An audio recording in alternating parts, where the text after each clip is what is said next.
देश के युवाओं का भविष्य क्या होगा।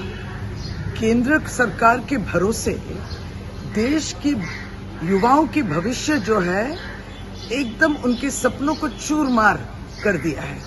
फिर इस साल नीट यूजी अर्थात ये वो परीक्षा है जहां पे बच्चे दिन रात पढ़ाई करते हैं, मेहनत करते हैं कि वो आगे चल के डॉक्टर बनेंगे।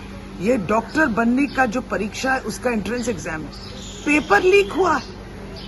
ये जो मेहनत करते हैं बच्चे और कुछ ऐसे लोग हैं जो इसको अब ऑक्शन कर रहे हैं, नीलामी हो रही है, पेपर लीक या नीलामी।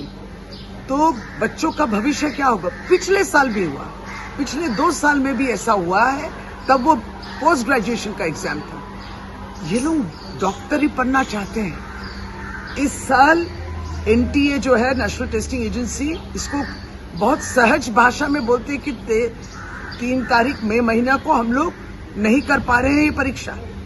लेकिन आप सोचिए, बच्चों के बारे में सोचिए, हताश हैं, एकदम दम तोड़ रहे हैं और केंद्र सरकार को इसको जवाब देना पड़ेगा।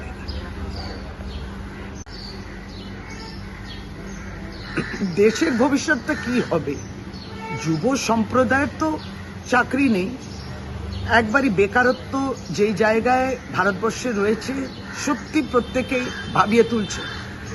এবার যারা ডাক্তারি পড়তে ইচ্ছুক ছেলে মেয়েরা টাকা পয়সা খরচা করছে, বইয়ের উপরে, টিউশন উপরে দিন রাত পরিশ্রম করছেন। এই বছর কি হলো, 3রা মে ছিল পরীক্ষা, নিট একটা ন্যাশনাল এক্সাম। সেই এক্সামের মাধ্যমে একটা পরীক্ষা, তার মাধ্যমে সে ডাক্তারি পড়তে ঢুকবে। নতুন স্বপ্ন, নতুন আলো, সমস্তটা ভেস্তে গেল, তার পরিশ্রমটা ভেস্তে গেল। কারণ কি, পেপার বেরিয়ে গেল, পেপার লিক হয়ে গেল। কেন্দ্র সরকার কি বলছে এটা নিয়ে, আপনারা একবারই এই সমস্তটা অকশন করে দিলেন নাকি। বাজারে কি হচ্ছে, বাজারে দাম দিলে পরে পেপার পাওয়া যাচ্ছে কিসে, ডাক্তারি পড়তে ইচ্ছুক যে ঢুকবেন সেই পরীক্ষা, এরকম একটা গুরুত্বপূর্ণ পরীক্ষা। এবারে হলো 2 বছর আগে পোস্ট গ্রাজুয়েশন পরীক্ষায় হলো, যারা মেডিকেল পোস্ট গ্রাজুয়েট হতে চান। দেশের ভবিষ্যৎটা কি হবে, কেন্দ্র সরকারের আপনাদের জবাব দিতেই হবে। সর্বভারতীয় তৃণমূল কংগ্রেস 22 লক্ষ প্রায় 23 লক্ষ ছেলে মেয়েরা যারা এই পরীক্ষার জন্য বসার জন্য দিন রাত এক করেছেন, জবাব তাদের দিতে হবে। As the NEET examinations have been cancelled, we have seen in the past that there was a question paper leak, a huge scam regarding this NEET examination all over the country, and lakhs of young students, the youth, are in a mess now, right now. It is because of the government of India, run by the Modi government, by Narendra Modi.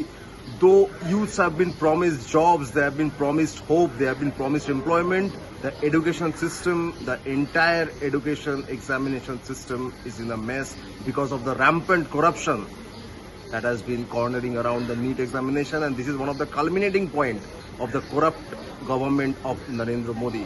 We from the All India Trinamool Congress, we strongly condemn this kind of corruption and this kind of crony practices in the NEET examinations. We stand by the youth, we stand by the students all over the country, and we shall fight for their rights till they are ensured.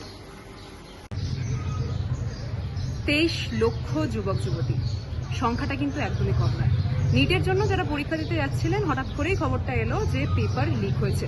আর এই যে দৃশ্য যেটা আমরা দেখতে পাচ্ছি, এই দৃশ্যটা কিন্তু এই প্রথমবার নয়, তার পূর্বেও হয়েছে, আবারও সমান দৃশ্য রিপিট হচ্ছে।